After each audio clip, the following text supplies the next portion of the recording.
All right. We're back. We're back again with another episode. Welcome back, pals. And for those first-time listeners, thank you for tuning in. I'm your pal, George Boutsalis. And I'm your other pal, Ricky Liordi. And this week we had Tyler McGregor in the studio. Tyler is a professional sledge hockey player who's competed on the international stage with Team Canada from 2013 to currently. He's won a couple world championships, a silver medal at the Olympics, a bronze medal at the Olympics, and just such an inspirational story, and really took one of the, something that could have been a terrible incident in his life and really used it and saw it as a positive experience, and it changed his life for the better, which is very inspirational to many people. So take a listen to this, because he's definitely someone who's going to be doing great things. And he's actually doing a 25-kilometer sledge race kind of thing for charity with Terry Fox Foundation. That's it. Thank you, George. No problem. We're blank there for a second. So he's going to be doing that on February 21st. So definitely donate if you can. The link will be in the caption for this photo. And Georgie, tell them who our sponsors are. So let's give a nice, big, warm, friendly shout out to the people that make it happen, the ones that keep the lights on. Shout out to Cottage Springs. Cottage Springs is a Canadian-based vodka beverage company. All beverages are gluten and sugar-free and have 100 calories. Cottage Spring Vodka Water is the first vodka water cooler in Canada. 0 sugar, 0 carbs, 100% Canadian. Comes in raspberry, lime, and strawberry kiwi. And they also have some delicious flavors in their vodka sodas, like Ontario Peach Watermelon Vodka, Lemon Lime Vodka, and the exclusive Wild Cherry Vodka. I personally love the Wild Cherry. Again, 100 calories, no sugar, no carbs, gluten-free. You can pick up a pack of either the waters or the vodka at your local LCBO today. Go check them out and follow them at Cottage Springs.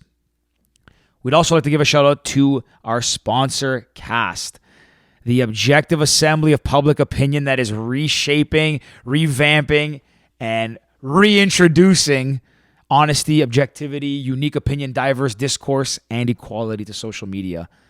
We are in closed beta, slowly moving towards our open beta, and the usernames are flying off the shelf like hotcakes. So if you want to be cool and get a first name username, hit us up. There's a few left, not many. Most first names in the world are gone now. So if you want access and you want to try and get yours, I highly recommend you message us. But anyways, guys, Cass is doing great things. We're really excited. The feedback's been overwhelmingly positive, and yeah, we just want to create discourse and bring some objective narratives back to the media. That's all. Check it out.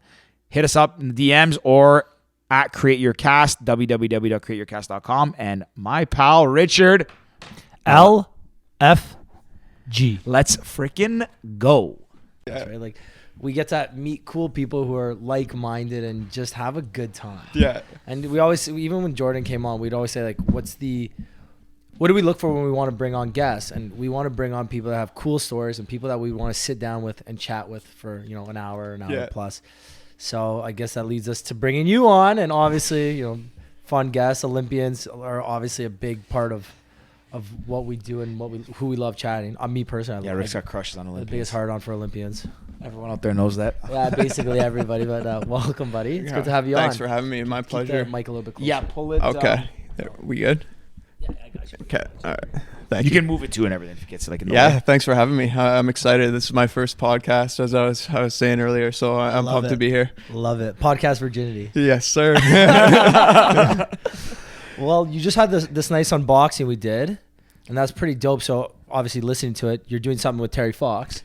I am. Which has got to be, a pretty monumental thing in your career. It is. I'm excited to do it. And so February 21st, I'm going to skate 25K, try to raise 25K for the Terry Fox Foundation. And obviously he's important to me. And as a kid, I grew up an able-bodied kid, very healthy kid. And so at 15, I broke my leg in a hockey game, and that led to an eventual cancer diagnosis.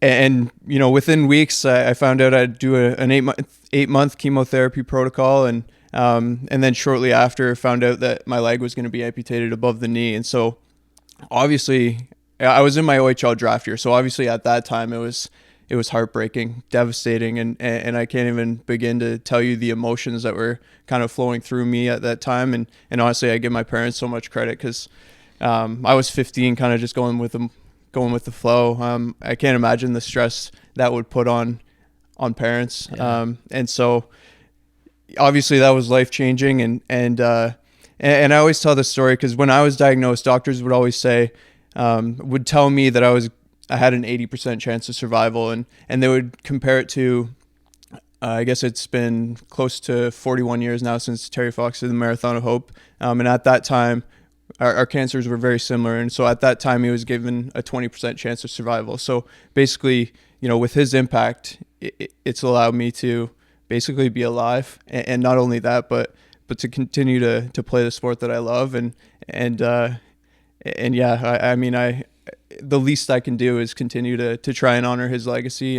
And I think, this is one way that I'm going to be able to do that. And hopefully it goes well. Man, it's just year 1 too. So love that story. Yeah, I didn't like. We No, got right that's into crazy. this episode. Yeah, that's really.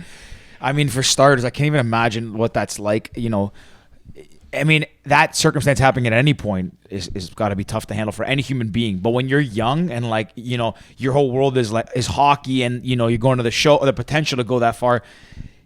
I can't even imagine what it's like to try and take that in and process all of that, right? Because you can't look. There's no, at that age, there's no I'm assuming there's no grass is greener, or this is gonna be okay. Well, that's just it. Yeah, and it's crazy to look back on, because I mean it's been so long. It's been 11 years, so it feels like a different lifetime. And I think at that time, I will say, I do kind of think it was a good thing I was so young. I couldn't imagine being 40, 45, 50 with a family and going through that kind of thing. And so I will say, I was always most scared of losing my hockey career versus, losing my life, to be completely honest. And I'd have very, very little experience dealing with cancer in my family, other than, 2 of my grandparents died when I was 3 years old. So I wasn't even really a part of that or present for that. And so, yeah, it was crazy, and all came at us so fast. And, it's hard to believe that it was even a part of my life, because it was so long ago, but it's kind of led me down a pretty incredible path. And I mean, it's obviously was a bad situation at the time, but it's turned out pretty damn well. Man, you're in good spirits even talking about it, which I love. And it's very rare are you going to ever look back and say, I broke my leg and that was actually a really good thing. I don't think people think that, but imagine if you didn't, it could have been a lot worse, because you probably wouldn't have even noticed. Well, I think you hit the nail on the head. I don't know what would have happened. And that's kind of what triggered everything that happened. I had surgery, obviously. And so after that, I started to develop a mass on the site of the original fracture. And I actually, months passed before anything really happened. I was practicing with the team, no joke, that my tumor was about the size of a tennis ball, and I was practicing without contact and feeling physically healthy, mentally healthy as well, up until about 2-3 weeks before my diagnosis. And then obviously my x-ray showed a different story, and that led to my diagnosis. But yeah, it was pretty wild, to be quite honest. I don't think I've ever seen someone with you look happy even talking about it, because I guess although it kind of took your life and turned it upside down, it changed and maybe put you on an even better path now. And we're obviously going to get into the Olympics and what you're doing now, but you just have a good energy. You don't look back and be like, yeah, no, it changed my life and I'm pissed. It's no, you're talking about it and you're smiling. Yeah, I think that's so important. And honestly, there were certainly without question difficult times, but I was lucky to have incredible people around me. You played hockey, the community that supports you. There was multiple times where we had full hockey teams in the hospital rooms coming to visit. And then family, friends, complete strangers. So I was lucky to be surrounded by so many incredible people that kind of help lift your spirits, and doctors and nurses as well. And so, I mean, all the power to them, because really, I just sat and waited for things to happen. they delivered the chemo drugs, and I just kind of waited for the process to be over. I think the hard part came after, and came, moving forward and kind of learning how to navigate the next step of my life. So what happened kind of following that? Was it, going through all that, did it take a while to kind of process things and figure out what you wanted to do? Were you in kind of like a tough space mentally? Was it like, okay, right away, I want to figure out how I can make the best of this? Like, where were you at kind of just immediately or so soon thereafter from the process and the surgery and all that stuff? I think it was kind of a roller coaster, because it was up and down. So I had my amputation the day of my OHL draft. And so I remember that day just like the most bittersweet feeling, like being so excited for some buddies, like, we were all so excited for that year and to take that step. And then at the same time, I'm absolutely pissed that I don't get to be a part of that. Sorry to interrupt. Were you projected to get drafted? I don't know. Yeah, I would hope so. Yeah. You weren't a first rounder, but you were getting picked at some point. Yeah, it's too hard to say, but I would have liked to think so. Yeah. And then really, like, it's kind of a blur, but it was honestly more difficult to adjust to life with a prosthetic leg than I thought it was going to be. Like, I thought I'd put it on and walk out of the hospital right away. I spent like 2-3 weeks doing rehab in London, and it was interesting because it's a veterans hospital, and so my roommate was like an 80-year-old guy. His name was Rolly. I love how you call him your roommate. Yeah, just us two. I think the World Cup was on at that time, so it was pretty jokes. Like, I'd wake up in the morning, he'd be like knitting and having a coffee by the window, and he had diabetes and had just lost his leg as well. So we were both kind of learning to walk, but yeah, like that part was a lot harder than I expected it to be. And then fast forward like a few months later, when I finished chemo, I wanted to start playing again, and so I had a leg built for skating, and pretty damn hard without a knee. But like there was a short time where I was like, man, I'm gonna be the first above knee amputee to play in the NHL, and then like that was so far fetched, but I was kind of convinced that as a young teenager that would happen. And then like, my mind was going crazy. Like, I was thinking, okay, if I can't play, I'm gonna coach or be a GM, and I've always been passionate about just like being involved in hockey in some capacity. And my mom was going a mile a minute trying to figure it out, but I think that belief was always there that things would work out, and they certainly have. I just picture you on like NHL 2005 or so, 2005, playing like be a GM mode right now. Yeah. Okay, I can't play, but I'm going to be the best GM ever, making trades and shit. Oh man, I live for fantasy right now. Prior to this year and with the app, me and Georgie were super big on all fantasy sports. Yeah, honestly, this year has been such a joke. Like, I think I have 9 games postponed tonight, maybe 10. So like half my team's benched. I actually haven't been able to follow like any. I don't do fantasy hockey. It's the only sport I don't really. I'm not good. Never played. I'm the guy when I play NHL 5 only does GM because I don't know how to play. So I always check on the business side. But fantasy sports this year like really hard to get into. Yeah, even I haven't been able to. Hockey maybe I don't know. Is it as different? Like, I can't watch basketball. It's all the time. Yeah, like there is definitely some differences, like without fans, less excitement in the building. The North Division's been unreal. Like, the offense is incredible. You get so many good rigaries going every day, right? You have like the Battle of Alberta, the 401 battle, the whatever battle. Especially like, I think we're like 2 games in, and those 3 games in some of those rivalries. Like game 10 is going to be nuts. Yeah. I love that. So that's really cool. You got out of the hospital, let's say, maybe 6 months after? Or? Yeah, 8 months? Yeah. So then when did you decide, okay, you know what, since I can't play hockey, obviously skating without a knee is quite difficult? Yeah. So pretty soon after, a former coach of mine, a coach from spring hockey, to be quite honest, before I started Sledge Hockey, I'd known very little about it other than maybe... It was huge for our sport to host the Olympics and Paralympics in Canada in 2010, because I think that really helped people see our sport for the first time, really. And so a former coach actually kind of he said like, hey, if you're struggling to find a way, this is, you know, something that's available to you. And so I was like, okay. And to be quite honest, like at that time, I personally struggled with, you know, being like, well, you know, I seen myself as an able-bodied athlete. I always was, and still view myself that way now. And so I hesitated originally, thinking like, I don't want to play a Paralympic sport. And I'm so glad I did, because it's like, you know, I met some of the most incredible people through that. So I started about a year after I finished chemo. And really, like, I think that's kind of when I fully regained my health. So I started late, or I guess early, started the season in 2011. And man, it was hard. It was, I thought I'd be a superstar, like coming from a hockey background. I thought I'd be good right away. And I was absolutely garbage. What would be the hardest?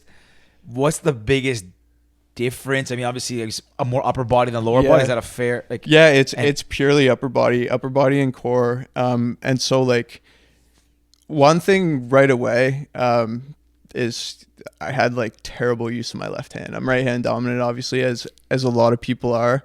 And so it's an ambidextrous sport. So I had to learn how to be good. I had to learn how to do that. And so legit, I started doing like household activities with like everything you do with your right hand, I started to do with my left. So like brushing my teeth, washing dishes, whatever, just to try and like train my brain really. And I guess my body. But then, so I'd say that was one thing for sure, just learning how to use my left hand. The other thing is like, it's crazy to learn how to skate with your hands, with your arms, and be able to handle the puck while doing that. And it's such an awkward thing to learn. That was by far the most challenging thing. And then just timing on the ice. Like there was so many times where I'd get frustrated, you know, instinctually playing the game, but not being able to physically put myself in that position. And so that was tough. Yeah. Are you playing against a lot of guys, with a lot of guys and against a lot of guys at the Olympic level who have been playing sledge hockey from like childhood, or at what point does that, is it similar? And I, to sound kind of ignorant to it, but like, is it the same as like hockey leagues coming up? Is there from developmental leagues all the way up? So a bunch of both, honestly. There's a few teammates and opponents for sure. And even at the grassroots level who, kids who were born with their disability or acquired it kind of early in their life and start playing at a very young age. But then you also get, people like myself who, like I have quite a few teammates who also had cancer. We have military veterans who, served the country in Afghanistan and then others who were in car accidents. And so it's kind of like, it's hit or miss. Like there's a lot, who have been playing for a very long time and others who, picked it up later in life. And I would say like the majority of the guys on our team come from a hockey background who right now, like who played at a relatively high level and then had whatever happened to them and wanted to continue playing. So I think there's similar stories, but different in their own sense. And it's pretty cool, to be around those. And just to like, as you started off, like just to be surrounded by those like-minded people who want to accomplish the same things. That's awesome. So that was 2011. Now 2013. That was your first time competing at the international level. Mm-hmm. What was that like? What was like when you got the first call saying, "Hey, you made the squad"? And was that like your draft night? Yeah, absolutely. And it was actually Halloween. I thought you remember the date. Oh yeah, I remember because I got that call and I went to London right after. My buddies were down there, living there for school. So we went out that night and had Where'd you go? We went to the Frog that night, actually. Yeah. That was early. We're Western grads. Oh yeah. So Okay. yeah. Very well. Yeah. Now it's called Delilah's. You see that? They changed it. Oh really? See it, but They changed it. shout out to Kirk. Just messaged him today, actually.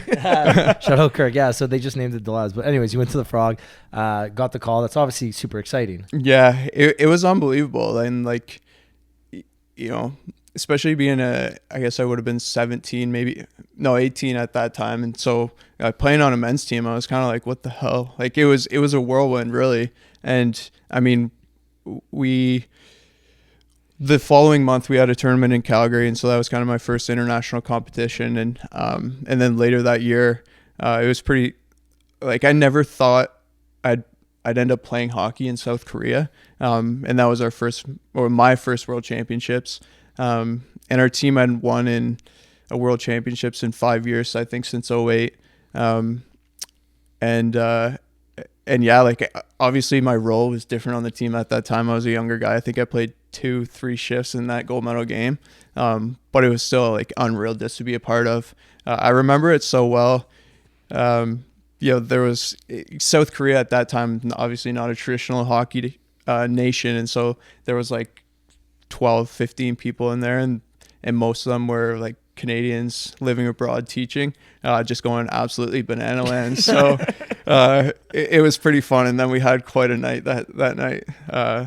So yeah, that whole experience was unbelievable. And it was kind of confirmation for me that, like, you know, I was there, and that, you know, life was kind of progressing as I had planned or believed. Oh, I love it. South Korea, I mean, you said you made a comment about going out. Like, I've been to South Korea. Yeah. I went to Seoul, but the one thing I do know is they drink like fish out there. Oh, so they consume, I think they consume more alcohol than water in that country. No offense to like South Korea, it's an amazing place. We've had some wild nights in South Korea. Like, Yeah. a bartender drove us home after we won World Championships in 2017. Like, 5 of us, we just hop in her BMW at the end of the night. It was hilarious. And then we have there's this place. It's in Incheon out by the airport. But so we always stay there like our last night before we fly out. And it's 2017 again, or no, this is 2018. Oh, wait, are the World Championships always there? No, but so they were in 2013 and 2017, and then we had the Paralympics there in 2018. So so this is your spot now. Yeah. So we've been there like 5-6 times, and there's this place called the Cinder Bar. I think he's the bartender. His name's Warren. He's from Canada, but like after we won Worlds there in 2017, like our hosts made this big banner of all of our faces and our names in Korean. So they hung it from the rafters, and then we rang the bell. I think there was like 35 people. It's just a small little bar. So we'd line up shots like many times, obviously. and like we all have our shirts off. Because we're Canadian, he's playing the hip. It was unreal. So I guess when you're out there too, you've had your fair share of like soju and everything like that, eh? Yes, sir. Yeah. I went the first time I was there. I did like a backpacking trip in 2018, and I was going to Japan. And actually, like Ricky, my parents came to meet me. My brother was around my birthday, and Ricky and his family came. But before that, I was by myself in South Korea, and I was like, Seoul's nearby. It seems kind of cool. I didn't expect what to be the way it was. Like, it's super cool city, like really, really fun. But the difference I found when I was there compared to like Japan still has like some English. It's very laid out. When I was walking around Seoul the first night, I was like, man, there's like no English signs. Like, I had to like guess in the restaurants what I wanted to eat. I was like pointing at stuff. Drank a lot of soju, and I looked at the table and everyone's drinking the same stuff, and I was like, what is this? And they're like, we consume, I guess, soju. Like, fun fact they told me was that soju is like the highest consumed alcohol in the world. Or something like that. Just like based off them? I think so. I don't know if that's 100% accurate. Do you want to check? So soju is like the consumption of soju in the world. SOJU. Anyways, that's how I know what that is, and that's I had like 3 nights in South Korea just eating barbecue. Do they sell it here? Yeah, actually, I buy it in Del CBO. It's that's what I'm drinking tomorrow now. Yeah, it's not. It's like, yeah, it is, right? Crazy, like that's insane. They do drink like fish. Yeah. It's same with the past couple of places we've gone. Like we went to Czech Republic last year, and I think they drink highest beer per capita. You can fact check that too. Highest beer per capita. No, so we were in Ostrava, and then so we had World Championships there, and then we stayed afterwards, and a bunch of us went to. I think there was a group of 5 of us. We spent a week in Austria. Sick. Yeah. What's your favorite place? Go ahead. No, go ahead. I was gonna say, what's your favorite place you've ever traveled because of, I guess, this? I think so. I want to do Prague because I think Czech Republic will be amazing. Just because. So when we travel for hockey, like we're kind of just between hotel and rink, and They don't let you have like free time or something. We do. You're an Olympian, man. You can't be out drinking in the middle of the tournament. You gotta be out there. Once You gotta the be sharp. game's done. Yeah, like, so you we told us how he just had a couple bevies at this, what was that bar called in South Korea? Yeah, the Cinder Bar. I'm gonna check that out next time I go. Yeah, it's a good spot. But yeah, I think Austria, just because like we actually had we spent 4 or 5 days in Vienna, and it was kind of like it was after World Championships, so we were all just kind of having a time, and Told you. yeah, Couple pops. well, yeah, we got it's gonna be the plan moving forward. Is like when we're at a tournament, obviously we're kind of just hotel and rink, but there's an opportunity to extend it and kind of venture out. That's gonna be the plan moving forward. Prague. I did Prague with a buddy. Shout out to Vishal. He actually like came to meet me on that like same trip. It was later, kind of a month later. Prague's really, really cool. Yeah. Just like, yeah, they drink like fucking crazy. It's honestly probably like the next place I saw that like everyone looks like they're drunk at all times. You walk the city, it's like English guys on bachelor parties, like other people all over the like. It seems like everyone comes there like it's almost like kind of like a Vegas type vibe or Miami type vibe of like of Europe. Yeah, but. That sounds unreal. Prague's a good time. Yeah, it's I a lot gotta of fun. check that out. I've never been. I'll put that on my list. Prague's a good spot. Okay, so moving past 2013, the next big, next big feat is 2014, the Olympics. I guess making that team is obviously more exciting. You're another year in, couple more years experience. Yeah. What was that like? It was crazy. And especially, I'd never been to Russia before, and Sochi is like, it's a resort town, right? So it's like I don't know anything about Sochi. Yeah, it's like other it's than the Olympics. It's so far south in Russia that the first time we went, it was like 40 degrees in August. Like we'd leave the rink and go lay by the pool. Like never been at a hockey tournament like that. So Sochi was unreal. Like obviously being my first experience at the games, like the opening ceremony, walking out there was just absolutely nuts. It was mind blowing, and like you felt like you're a part of a movie. Like just walking out, and there's lights flashing everywhere. There's 40,000 people, and the place just erupts. And so, like that part was all so incredible. And we started that tournament really well. Pull that medal out. We started really well, and obviously we have a big rivalry with the States, and we ended up facing them in the semifinals. I think they lost a game in the round robin, which is kind of unusual. And so, I mean, it can go either way, those games. And so they ended up scoring the first goal and kind of got a little bit of momentum, scored another one, and then added an empty net, I think. I might be wrong on that. But yeah, like, so obviously that was disappointing. We expected to be in a gold medal game. I will say the good thing is though, like winning that, and I've been on the other side of, obviously there's a silver over there. Winning a bronze medal feels a hell of a lot better than losing and getting a silver. And so, you're able to celebrate a little bit after, but I think just like experiencing the games for the first time, and it was such an incredible experience. I had my family there. We had, my teammates obviously had their family there. We had such a great time. It was so nice. Like our family was staying so close that we could just hop on a bike and be there in 5 minutes and go visit them every day after practice or after games. And then just experiencing the village for the first time. It was so cool. I was still only 20. I think I had my 20th birthday in Sochi. And so, yeah, it was unbelievable. Obviously would have loved a different result, but like, I think we had a great time nonetheless. And that following year made a ton of changes to our team that were really positive to like put us in a position to win a gold medal next time. And obviously that didn't happen in Pyeongchang, but we started, to at least trend positively in the right direction, and got to finish the collection next year. Well, at least you guys have a couple of golds at the World Champions, which is, correct me if I'm wrong, it's almost the same thing, just different stage. Yeah, like different years. Just a stage below. Yeah. That's it. So, well, you're trending in the right direction. But I want to ask, what's your role on the team? it's changed significantly. Yeah, like obviously. Like, are you a grinder or a goal scorer? I'm a goal scorer, Oh, baby. you're a Yeah, look at how small these mitts are. These are built for scoring. I wouldn't hurt a single person with a punch. I'm willing to throw it, but I'm not hurting anything. Hey, at least you're on it. That's going back to one thing you said that was really interesting, and like I think that's like how people feel commonly is like winning a bronze is better than like losing the gold medal, which is so interesting because like in theory, like you're obviously better off with the silver. Yeah. But it's that thing of like you kind of lost something versus not like you gained one thing, but you lost the other thing. Exactly. Which is really interesting. Just like being this close, like, and honestly, like what probably one of the more difficult things I've ever done in life is losing in Pyeongchang. And just, I think it was really more so a fact of the fashion that it happened. Like we had a 1-0 lead late in the game.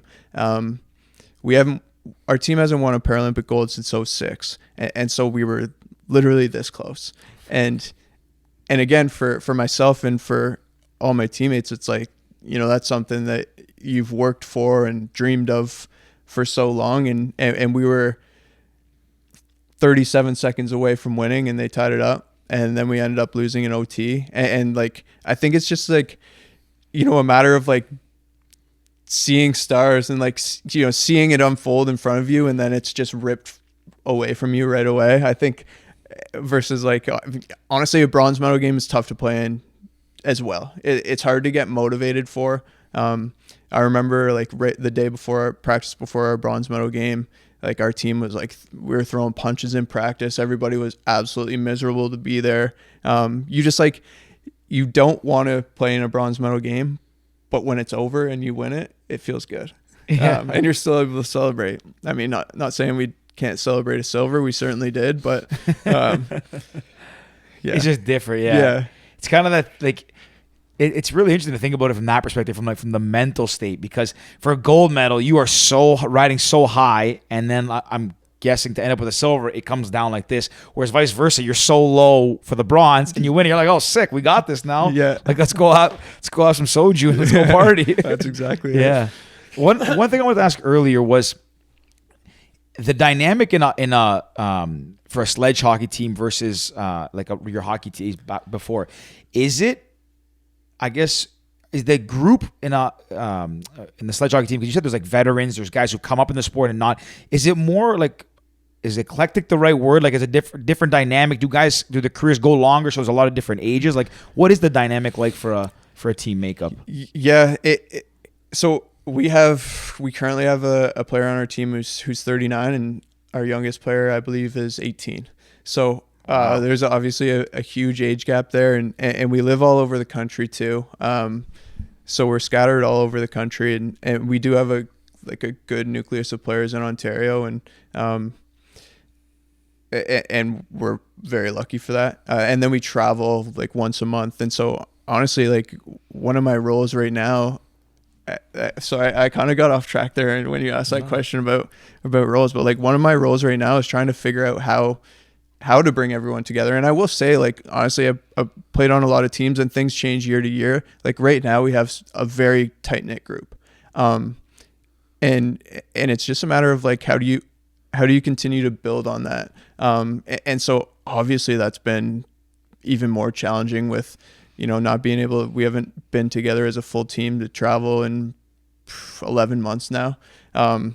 So like, we've been trying to connect over Zoom, obviously. And, it's honestly tough, but I think our team is like, we're so diverse and come from such different backgrounds, but all have had something similar happen in our lives. And just like, it's kind of a bond in itself. And then, I think, we have diverse personalities and we have some great like glue guys on our team that help kind of bring everyone together. Even I wouldn't say that's something I'm an expert at or don't profess to be, but yeah, man, it's tough. It really is, especially on a sledge hockey team. Like I would die to be able to have our team together, like live together in the same city, play on similar to a pro sports team has the opportunity to do. I think it'd be incredible. But it's an interesting dynamic, but at the same time, it's pretty awesome because it allows us to travel, and I think we try to visit each other as much as possible, even when we're not competing with the team. Nice. How do you practice, especially? Well, I guess not even now. Maybe just in kind of generally. Do you guys want cottage? No, I'm thing? good. No. Yeah. How do you Is it because you guys are all over the place? Do you just kind of get together with whoever's nearby? Do you kind of just have your own rink time and go through drills? What is practice like before this and even now? What does it look like? So in a typical season, we would basically have a training camp or a competition at least once a month for like 7 to 10 days. And then when we go home, we have like small training hubs across the country. So in Toronto, we have, just this week we had 12 guys that are in Ontario. Not all are like local to the GTA, but we practice and have a skills coach come out, run a practice for us. And then those numbers are different for guys across the country, but we've been fortunate now, just especially preparing for Beijing next year, that we've been able to have the opportunity to continue playing and practicing. Obviously that hasn't been in competition, but yeah, right now we're practicing 3 days a week, and then our trainer's right at the rink as well. So we've been real lucky with that. And then we're kind of playing the waiting game to find out, when we can get the entire team back together, to have a full training camp. It's supposed to be within the next couple months, but we'll see. What's training look like for you? We do. You got pretty thick arms. I'm just a lot of rows. Literally, yeah, like ski machines at the gym. Pull, yeah. So we do a lot of cardio on those ski ergs. So I kind of rotate back and forth between that and a rowing machine. And so like you got to get them a rowing plug, one of those nice row machines. I thought, what are they called? Yeah. What is it called? Like Concept 2 or something? Yeah. We're on it too. Yeah. Hey, Concept 2, you hear this? Yeah. I got to get you a partnership with one of those. Yeah, that'd be. I don't know where the hell I'd fit that in my condo. So yeah, like I don't know. Right now we're doing the 3 practices a week, and then we basically have. I think our schedule right now is like 2 or 3 strength workouts, and then so yeah, like it's a little bit of everything. Like and it also depends on the time of season. So I think like right now we're kind of in a strength building phase, and geez, I don't know all the fitness jargon, but yeah, so we do a lot, and it's honestly mostly upper body, core, like hips, like hamstrings. Actually, yeah, like we do have to do some lower body because there's some other guys on our team that do have use of both their legs. That sitting in a sled is honestly the least comfortable thing that you could ever do, and so you do run into some lower body issues with that. I was actually gonna ask that question after. Oh, it's not comfortable at all. Like is it because they don't look comfortable? No, in the slightest. Is it just built for speed and that's it? Yeah, and it's really like, I mean, comfort is something that's gonna be an issue as we continue to try to like develop better sleds. And I probably currently have like one of the more advanced ones. I did a project with some engineers out in BC, and so they built me like a custom sled to my body. You got like the heavy duty sled. Yeah, but the problem is it's so rigid, and because we really focused on like making it a part of my body, and making it really strong. But the problem with that is that it became so rigid that like it's like my back is it's in shambles at the end of, especially during games. And so yeah, like it's something we really haven't figured out, is like how to make them comfortable. Right now we're kind or have been focusing on trying to increase performance as much as possible, and I think comfort will probably come second. But jeez, is there no standardization like at the Olympics? Can you just get one custom made? They do have. We have to get our equipment checked before every tournament. They have to approve it, but so like there is guidelines, and I think, you know, that's kind of above my head. I think more so like our team manager kind of helped inform these guys when they're building it to try and keep it within those regulations. But there's so many people that are trying to help, which is unbelievable. It's just a matter of like, it's just trial and error, because I always tell people like sledge hockey's only been a Paralympic sport since 94. And when you think about like stand-up hockey or able-bodied hockey, it's like the NHL has been around for over 100 years, right? So like we have so much room to grow, and it's so early on in the development process that like it's pretty exciting to be involved in, but it's going to take some time. Yeah. What about even like hockey sticks? I guess, dude, are there, you know, like, I guess I haven't played hockey in forever, but like, remember like the Easton Synergies and stuff like those, like the top of the line sticks way back in the day. Do they have like, how do your sticks work? Are they just smaller sticks? Like, sorry if I sound ignorant. No, not at all. Not at all. I'm so ignorant, Rick. I have not a clue in the world. I would have asked too. Actually, I'm not sure. No, it's a good question, man. Because they have the spikes on the end, right? And that's how you move. Those things are very sharp, or new ones are. But yeah, like, so we do have composite sticks, and I'll watch what I say here, because we got to get CCM making some sledge hockey sticks. CCM, let's go.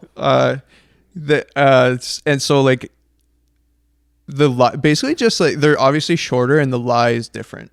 So it's like it's very flat in comparison to a regular hockey stick, and so and we haven't really. What do you mean flat? All hockey. I wish I had a stick, because I'm going to be absolutely garbage at explaining this. But you're so low to the ice, right? That like the blade's a lot more flat. So I get it. The angle's not really like in comparison. It's not like to the a shaft. 90 degree. It's more like okay, gotcha. Yeah, and I mean, we haven't been able to experiment too much with different curves. Like we have a little bit. There's probably, I think 3, maybe 4 different patterns. I know. I'm pumped to hopefully be able to do that someday. I used to love just like playing around with different curves as a young kid. CCM's got to get on that. Yeah, yes, sir. So I mean, the equipment's that's another thing that's in early stages of development, but definitely better than even when I started. So you know, at that time we were using like 2-piece sticks, kind of just, they were weighed like 5 pounds, and you're just using paddles to skate around. It was trash. Jesus. What's you said that you're a scorer. Can you remember one of your favorite goals you ever scored? I actually do, and just because 2 of my boys were a part of it too. Okay. It was in South Korea, and like actually I think like 3 of my good buddies were all a part of it. Like another one might have made a breakout pass, and then it was kind of like a chip out of the zone, and then like a give and go, and I was like falling over. I received the pass on my outside, brought it to my inside thinking I had a lane, and then got a hit from the inside and like pulled it over and got knocked over like kind of to the side, and then I just released it like top corner. So it was like a pretty athletic play. I kind of surprised myself. But I'd say, that was probably one of my favorites. Other than like big goals I scored, but honestly, like the 2 of the biggest goals I scored were both pretty garbage, like lucky goals. He's like, I fanned on it. I did. If you like, both my girls from 2017 World Championships in the gold medal game were like, I fanned on both shots, and they just snuck through. I was a goalie, so I know what those feel like. I let a couple squeakers in my day. It was one of those ones where like you'd be anticipating me to let go a rocket, and I'm just like, I just flub it, and it goes underneath. Hey, goal's a goal. Yeah, that's right. Nobody asks how, they ask how many, right? That's right. Yeah. Actually, well, on that note, how many international goals do you have? I have no idea. Jordan. I think. Oh my God, that's gonna be a tough. One like 77 or something. No, No, I 107. don't think so. No. 77 maybe. Oh, yeah, that might be. Still 77. That's a good amount. 1.5 points a game. Wow, that's legit. Damn. Brandon, thanks for the stats. That was good. Yeah. I have no idea. I just looked at He doesn't even know. Yeah. Your stats, eh? Oh, yeah. 0 fights, 1.5 points per game. I've tried. You can't fight it. Well, you can, but it's pretty tough to fight in a sled. You ever been hit with one of the Yeah, for Spear? sure. Picks. picks? Yeah. There we go. Yeah, I've got quite a few. Like I have a little scar here on my bicep. When that first happened, it was actually pretty deep. And then I have a good one like right along my oblique there. That one was actually like I deserved it, to be quite honest. Like, so I mean, like when you're kind of engaged in a play and you have your hands down like halfway down your stick and you're like engaged in a battle, like one of the dirtier plays, and I've done it and had it done to me. You kind of like reef right in here and like pull it back, and it leaves a pretty good one. So I actually like You guys have like rib protectors or something, right? No, that's no. So you can just hooks like you can. No, you can't. That's a dirty play. I know you can't, but like legally you can't. But like if yeah. someone's mad or something, they could fucking. Yeah. And it's honestly, Yeah. it's pretty undetectable too, because it's kind of just looks like you're battling, like in a play. How big is the backside of like? Is it like a? It's like they're like this big, and they got like 4. Wait, so it's like an inch and a half deep? The picks? Yeah, they're the shit. picks. So the tips of them are like this, Oh, okay. but they're like that long. Oh, okay, Yeah. gotcha. Jesus. Do some damage, eh? I love that. Do you know what's funny? Wait, I forgot. What was you asking before? I asked something and I forgot. Shit. I can't remember. Anyways, we can. I was gonna say for my birthday a couple of years ago, I actually wanted to host a sledge hockey game because my brother used to do the wheelchair races at Yorkdale way back in the day for charity. races. They were wheelchair races, so it was a big race at Yorkdale, and you literally in wheelchairs. People just go around the mall Sunday mornings at like 7 a.m. Well, not Sunday mornings. One Sunday morning of the year, and I never got to go. In the one year I was actually going to go to volunteer, and then I also wanted to do it because it seemed fun. It got canceled, and I always thought, I'm like, doing a sledge hockey, because growing up I played hockey, like I love it, and you would see it on TV and stuff, and it's a different sport. You'd think, you're a hockey player, you'd be good. No, it's a completely different sport. So I always wanted to play, and I never have. And Yeah, you should. Now this is my opportunity. Man, I have so I work for a nonprofit. It's called All Sports All People, and so I have That's a access. nice plug. I like this. Yes, sir. We're obviously not doing a whole lot right now, just because community programs aren't operating. But we do like wheelchair basketball and sledge hockey. So I actually have at a storage facility. I have like 40. So I have plenty of sleds there. We should 40. Yeah, like just to take to All different right. communities. The pals So- are going on a little adventure. Yes, sir. We should do that sometime. Honestly, we should. I'll be terrible. One thing I wanted to ask is, how do you play? So let's say we're just going to organize a pickup game, because obviously the rinks are different. Mhm. Do you play when you play rec? I guess you just, when you're not on, you just go off to the corner kind of thing, because you can't just sled in and sled off of a regular rink. Yeah. Because the plastic boards or whatever. Yeah, so we've mostly transitioned to like playing at accessible rinks that have kind of and a lot more are starting to do it, where they have like the clear boards and the plastic ice in benches. And so like more and more are starting to do that, but even like I mean like when we practice as a team, and we practice at Ford Center at Etobicoke. Where? Ford Center. Ford Ford Performance. Center. Mastercard. Used to be Yeah. MasterCard, yeah. Ford Performance now. And so like that rink's not accessible. Well, it can be actually, but The Olympic pad they have there. yeah. They have an Olympic one. Yeah. But even then, like we're so used to like transitioning, like just like even if it's not accessible, you just kind of pop yourself up and down, like even when there is a little lip. But for the most part, yeah, like so in rec games, like I haven't played at the grassroots level in a while, but they would typically like kind of like have their benches, if a rink wasn't accessible, have their benches on the ice, and then they kind of just try to like avoid that area. So it's not ideal, but I mean someday there will be more and more rinks accessible where it's Obviously. a little bit easier. Yeah. Yeah. I love That it. would be cool. I had something. that's what I was gonna ask. Back to the things you're talking about, the charitable organizations you're involved with, but one thing we skipped or kind of waited till the end here is talking about what you're gonna do for Terry Fox initiative. So you said 25,000 kilometers, 2,500, 25 kilometers. 25 kilometers. Sorry, 25. Yeah, no worries. Threw that number all way out there. Yo, 25 kilometers, but like I'm guessing like so we're doing it on an outdoor rink at Blue Mountain. So I believe their outdoor skating trail is like just over a kilometer, like 1.1, 1.2. And honestly, man, like I'm a little bit nervous because like, I just get on the ice and play hockey. Like I have no idea how much distance that would be.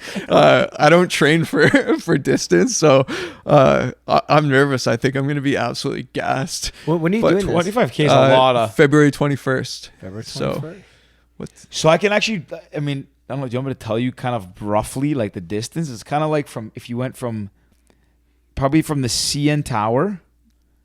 You know where Port Credit is in Mississauga? Yeah. So go to the CN Tower to Lakeshore and go all the way to here, Ontario Street. Holy. That's about 25 kilometers. Actually, if you go from the CN Tower to here, Ontario and Lakeshore, it's almost exactly 25 kilometers. I've run that before. Damn. Yeah, You're a big runner, right? No, not really. I just did it one day, and I remember that it was the longest. Feeling ambitious. I had longest I had ever run.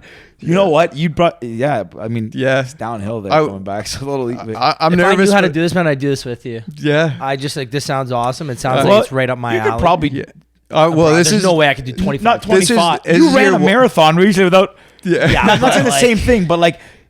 Okay, so actually, But I'm not not skiing that weekend anyway, so I can't, unfortunately. Not to play, but you're not playing hockey doing it as well. Okay, so like as an example, if Ricky got on a sled, I'd be your teammate, bro. I'd be No, okay. But what I'm curious about is like the hockey aside, because like I can't even fathom what it's like to learn.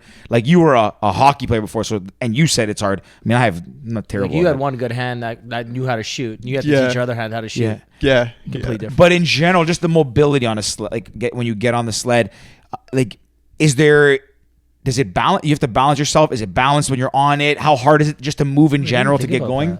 Well, you can adjust the width of the blades for sure. And I actually just moved mine wider, just to be more stable shooting. So that's one thing you can do. And so the closer they are, the more see what these blades look like. Agile you can be. I should have brought my sled, honestly. But Do another episode, don't worry. Yeah, all right, I'm in.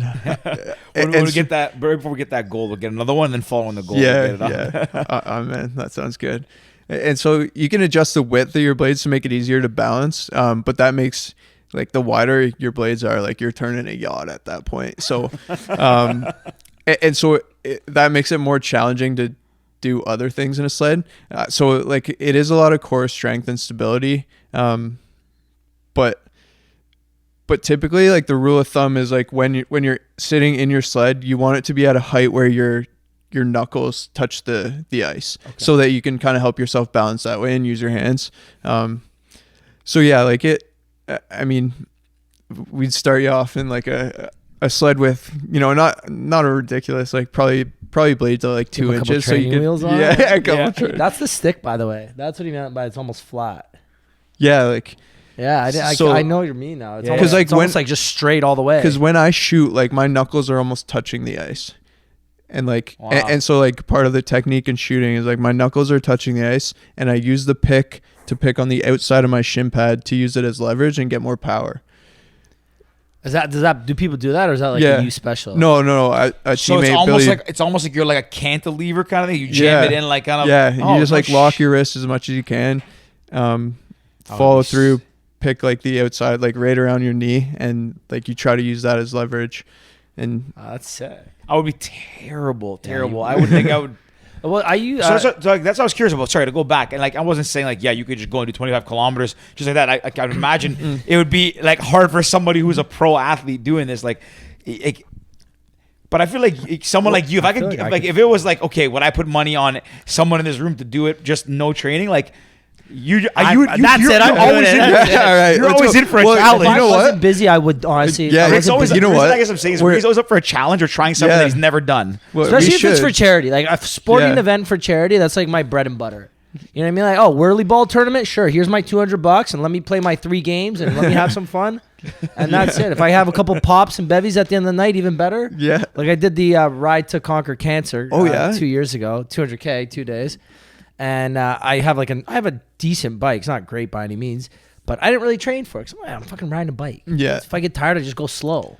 Well, the second day, 50K in, you can stop. Like, you don't realize that it's not very hard to stop on a bike. Like, you stop pedaling a couple times, you're just going to just freaking stop.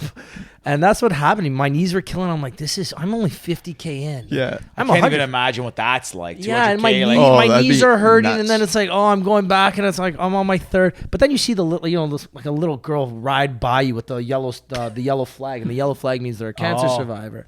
And you see that go by, and you're like, fires you up. If that little kid can do it, so can I. Let's fucking go. And then you keep going, and you hit the brake. My knees hurting again. And the old lady with the little yellow flag. All right, I guess that's that's it, right? awesome. But if I'm not kidding. Me and George are going skiing next weekend in Tremblant. Forgot about that. Yeah. If I wasn't, I'm not kidding. I'd be like, that'd be awesome. I'll keep you company for like a couple K of it. Well, this is year one, so like Brandon and I were talking about this, and like honestly, we settled on 25K. We had no idea. Like I personally have no idea if it's going to be easy or hard. So it's year one. It's kind of experimental. We're gonna do it again. I hope in the future. Next year, like hopefully it'll be a little bit easier to organize and probably probably have some festivities afterwards, like make a weekend of it up at Blue Mountain. I think it'd be a pretty cool time. This is a little bit of a shake. Pals are always up for a charity initiative. We'll do a live episode. Charity, sports, well, honestly, bevs. we'll just do a live episode. We'll do a little après ski episode. Buddy, don't No, Ricky, après ski is like Rick's favorite thing. Bottomless mimosas or après ski party is Ricky's magic words. Yeah. It is. I want to ask, you guys have a website set up to donate? How's the process work? This is a nice plug. We do. So there's a page. Links in my Instagram and Brandon's bio. We'll make sure we'll share as well. But Yeah, do you guys know what the website is? I don't. It's on. Yeah, it's through the Terry Fox Foundation. Okay. Perfect. So it's on the Terry Fox page. Yeah. Well, we'll make sure we share that and get that all in. Sorry, I didn't want to cut you off. It's just the people on the mic can't hear you, right? That's why. Yeah, so we'll donate. 100%. We'll do a swipe up and all those. Thanks, we'll boys. share the link for sure. Rick's got the Pal's credit card. He'll throw some shekels on there. I'll throw some shekels, and Elaine. Yeah, we'll help you get there too. We'll share it, and no, it's honestly such a great initiative that you're doing, and I'm not even kidding. If we weren't skiing, I'd be in 100%. Yeah, I appreciate that. I gotta borrow one of those sleds, one of those 40 sleds. Yeah, no, man, we should do that sometime. Like. Honestly, a fun Saturday afternoon, Sunday. I'm in. Let's do it. We have a lot of buddies who'd be down. Yeah, that'd be a great time. We'll find in the summertime when our rinks even open right now. We'll make a pals. We'll against each other. Honestly, I think Ford. First pick. No, I get him. Are you crazy? You played hockey. Sorry, go ahead. No, I was just gonna say I think like Ford Performance and probably Scotiabank are like some of the only rinks around that are open right now. So. Yeah. Can't do it now, but I think soon. Yeah, when the opportunity does come, we'll set something up 100%. Yeah. Where'd the idea for the 25K come from? Obviously, like Terry Fox initiative, and just through like Brandon and I's conversations, we were just kind of talking about. I mean, especially when there's not much going on, he just kind of asks like things I'm passionate about, and obviously this is something that's close to my heart. Has been a big part of my life, and truthfully, like all the credit to Brandon. This was kind of something that nice little shout out for Brandon. Yeah, he helped think up, and we've just been having conversations about it for probably a couple months now. And yeah, it was a perfect fit because obviously like Terry, as I said, Terry Fox is someone who's important to me. He's changed so many people's lives, and just there's still so many people still affected by cancer. I think it's something that literally every person on the planet could relate to in some capacity, and so yeah, especially when people are kind of looking for something positive to look for. I think I'm excited that we have the opportunity to do this. Oh, that's great. Yeah, honestly, that's awesome. I would like anything that supports a good initiative and something that obviously resonates with yourself. That's really cool that they're taking that initiative. I mean, obviously it goes without saying good luck. I'm assuming like you do seem like you're pretty well built. So I mean, I feel like 25K for you will be a little easier than it was for me, like carrying this weight around. But yeah, I just hope still I wonder like how the trail like have you guys gone to see the trail at all? Like to see? No, we're going in blind, baby. I think that is better, because maybe it's just like. So, like, next Monday or whatever. I love that. It fires me Good though. for you guys. That's like I'm the same mentality, man. Let's just do it. Yeah. Get a good night's sleep Let's before. go. Bring some power bars with me and let's do this. Yeah. I want to ask actually before we start to wrap up. Let's say one glide, so one good push with 2 arms. How far does that take you? Ballpark, 10 meters. Yeah, I that's actually a great guess. I would say that's pretty accurate. And it also probably depends on the ice. That's another thing. Like outdoor rinks the ice is so much different. Like I'm gonna do some quick math here. So to go, if you need to go 2.5, like one, 25K. it'd be a powerful, like, actually. So if you're coming from a dead stop, 10 meters wouldn't be accurate. No, but if you're going, Yeah, actually probably further than that then. Yeah, But I'm gonna pace myself. Like, I think like that's another I think thing. you I have gotta no start idea. slow at the I have gate. no idea how fast to, like. you're gonna. I don't want to take 8 You're hours. just telling the number. You're gonna, man, like You're your number's doing- gonna be higher. You're gonna be discouraged. You don't. I'm not gonna say it. it's a lot of pushes. There's a lot of. You're scaring me. Do you train? I guess obviously right now you're gonna be doing a lot of cardio to train for. Yeah. You don't really have much time anymore. It's basically like a week. Yeah, It's like 10 days. Yeah, it is what it is. Georgie, I'm gonna start. You got Yeah, no. I mean, like, obviously it's exciting to see. Actually, last thing I want to know is Beijing's the Winter Olympics. Yeah. And it's Paralympics and Winter Olympics together. Yeah, they do. So is it impacted at all, or are they kind of anticipating by then it should be? Honestly, I think there's so much focus on what's going to happen with Tokyo right now that they have no idea. As far as I know, like everything's still a go. Yeah. And I hope it stays that way.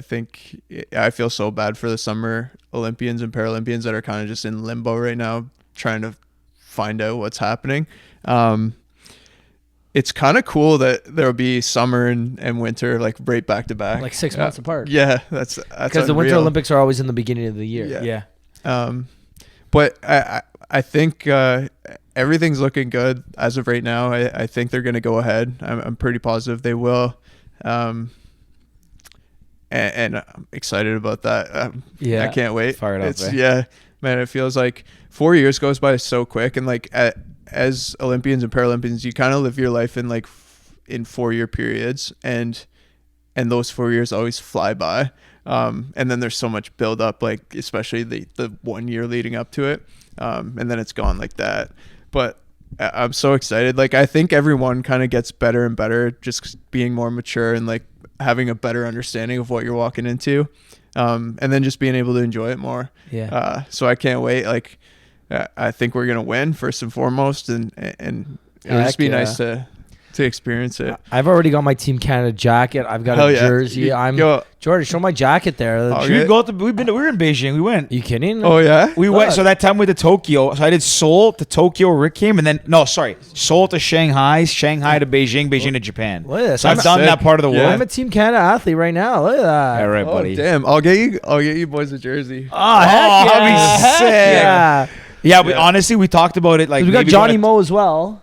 Yeah. Oh, no, Oh yeah, curler. Yeah. I don't know him, but I Beauty. obviously watched him and We, I love how you Pyeongchang say and- obviously watch. Like not many people watch curling. Man, I'm an Olympic nerd. Like Olympic Okay, that's actually it's funny. So I had am one I. last question I wanted to ask. Favorite summer Olympic sport? damn summer. Holy shit! Because I was gonna ask hockey. I was gonna ask winter, but I figured summer is like.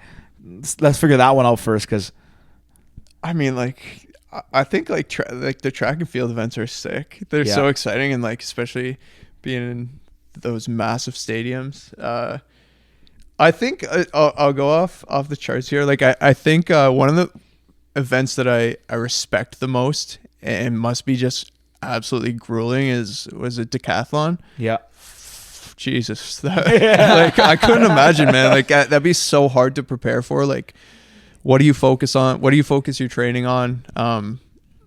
I just have so much respect for those athletes. Like Yeah. it's insane. Those are the guys that like you're- if go ahead. Sorry, no, and you're just like you're an all around athlete. Yeah. To be good at that. So Yeah. I was gonna say like decathlons. Like if you said like who's one person you'd put money on to survive an apocalypse, you'd be like someone who does decathlon. Yeah. They can ski, shoot, like they Run, can do bike, everything. horse. Everything. There's a teammate of mine though that I think I'd pick him number one. The guy's the most resourceful person in the world. One day, I didn't even know him at What's the his time. name? What's his name? Adam Dixon. Okay. And so like this is before I made the team, but another teammate of mine, Greg Westlake, you was were a living rook. with, You were a yeah. rook So at the time. they were living together in Mississauga, and Greg Westlake was his roommate. And one day he came home, it was like a Friday, and Dixie's got like bags packed full of shit, like food, like anything you need.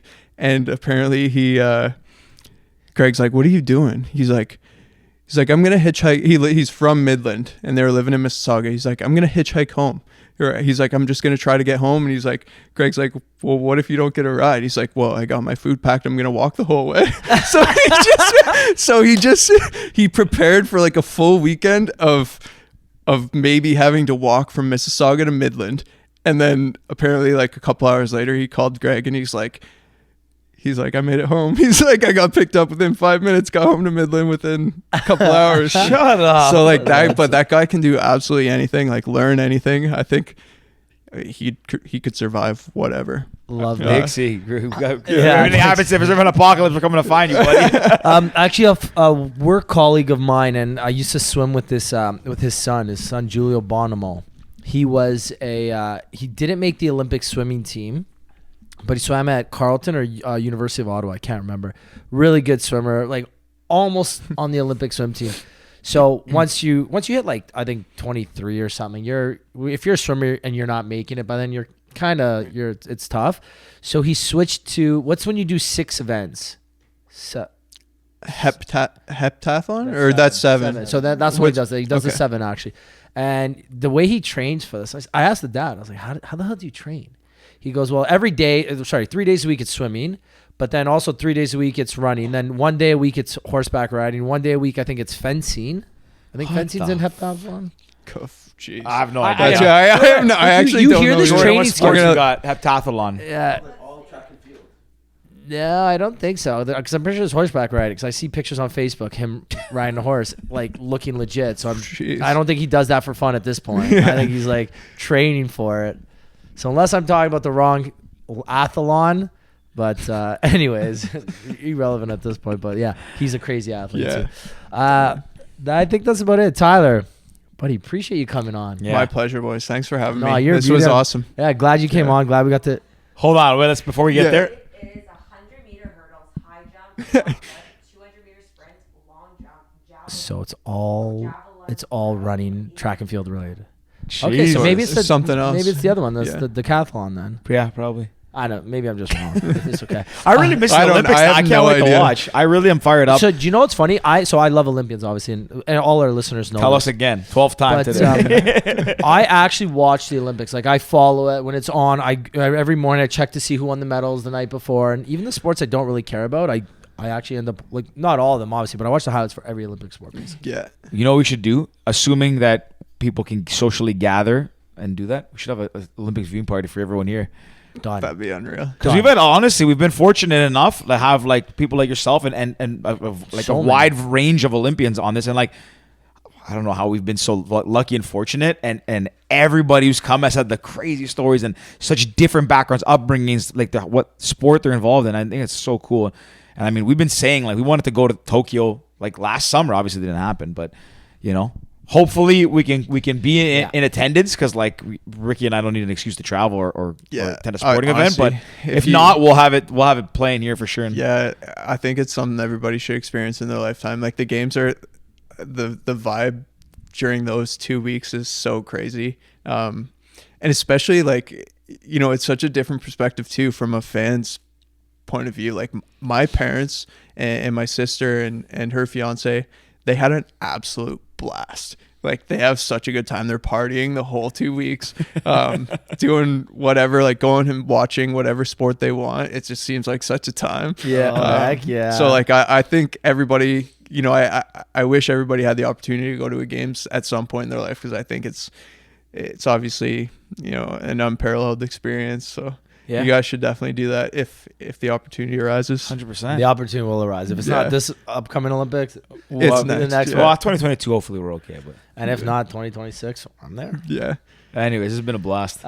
Yeah, before we wrap up, we've got 2 questions we always ask every guest. The first, if there was a movie about your life, who would you want to star as you? It could be anyone from any point in time. God damn. So is this someone who's similar to me, No, or it doesn't just? matter. What- Anyway, anyone you want to Humble brag, but I always get Bradley Cooper. Nah, I can see it. That's a Appearance good one. wise, I like it. I like it. For whatever reason, like I love Woody Harrelson though. Like He's a sick actor. Yeah. Because he He's can play cool. every role, right? He Yeah. can play a funny guy. He can play a serious guy. I think he's playing a villain in an upcoming movie. Is he? Yeah. He's cool. In one of the Yeah. Marvel or DC movies. His persona is just like. So you want to know I a think fun it's fact sick. about him? He there was a movie being shot near my office in Etobicoke, and it's called The Man from Toronto. It's with Kevin Hart, Woody Harrelson, and somebody else, Jason Statham. Yeah. So right next to my office, it was shooting next to a gym that I go to, but it was shooting at like shooting there, so it was next to my office. So I come into work one day and I see this like purple bus, like it literally looks like hippies from the 70s in like California had this bus parked out. There was like bikes, canopy, right outside our office. I didn't think anything of it. I was like, okay, that's kind of weird. Went to work. A couple of days later, I'm actually at like the gym. I just pop in. I was like, hey, like what's going on? They tell me Woody Harrelson's in it. I was like, oh, cool. They're like, yeah, he actually comes in like a purple bus. And I was like, what? They're like, yeah, he doesn't fly. When he goes to set, he takes his bus and he has a driver. I think he flies, but he doesn't stay in hotels. He stays in his giant RV. And that RV was parked outside my office for a week, and I had no idea. I just thought it was some hippie guy. What the hell? I was like, oh, so just some hippies hanging out at the office? Cool. It was Woody Harrelson. So if I stayed there a little longer, I might have bumped into him. Yeah. Get him on the pod, George. Honestly, I'm really bummed that I didn't. He's really cool. He Like, is I would have, cool. even if I could have just said like hello, would have been happy. But yeah. Been good. Anyways, I don't know what the Georgie, point of the story was, but last question. if you could give one piece of advice to your younger self, what would it be? I answered this the other day, and I think I don't know. Like I answered it the other day, and when I did, I said like be more present. I feel like when I was a younger kid, especially, I was like just, and I still do in a way, just kind of fly by the seat of my pants. I would say that for sure. Damn, I have no idea. That's you a gave tough good one. question. You gave a good one. Yeah, I think that's it. That's all Yeah. I can think of off the top of my head. That's a tough question.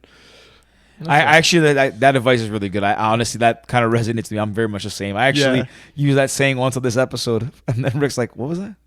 I like that one. No, he had a couple of good ones today. Yeah. Expressions like No, that. that is some good advice, and it applies for sure. Yeah, it's and awesome. it's tough to do. Like For sure. I'm still the same way. It's hard to like just focus on one thing at Yeah. a time and not get distracted or not want to do everything at once, right? Or Yeah. even like worrying about the past or worrying about the future, or like sometimes you get so caught up. Okay, well, I can't change what I did yesterday, but I can change what I could do tomorrow by focusing on today. God, Brandon, you're killing us there. I'm just teasing, but don't worry. But yeah, it's like focusing on right now and what's important at this exact moment. Yeah. But, Yeah.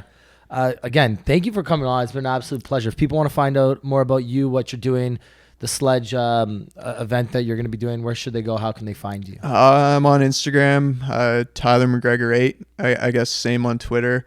It's kind of the only places I'm present. Yeah, and then the link to that page is in my bio. And there's also kind of, I guess it could be found through Terry Fox Foundation's website. And I can't really direct you in the right direction in that sense, but we'll, if you go to my Instagram page, I think that's the best place to find We'll it. take care of Yep. all that. Yeah, stuff, all don't right, worry, but, appreciate that. appreciate you coming on, George. Anything else? No, it's been fun. Been a blast. awesome. And then All right. we'll be in touch soon. And if we don't chat, obviously good luck next or in 10, 11 days, whenever it is, and crush it. Yeah, thank you. Appreciate right. you having All me right. on. This If was you awesome. if you listen this far, subscribe, leave us a review, follow them, follow us, and that's it. Signing off, pals. Cheers. See ya.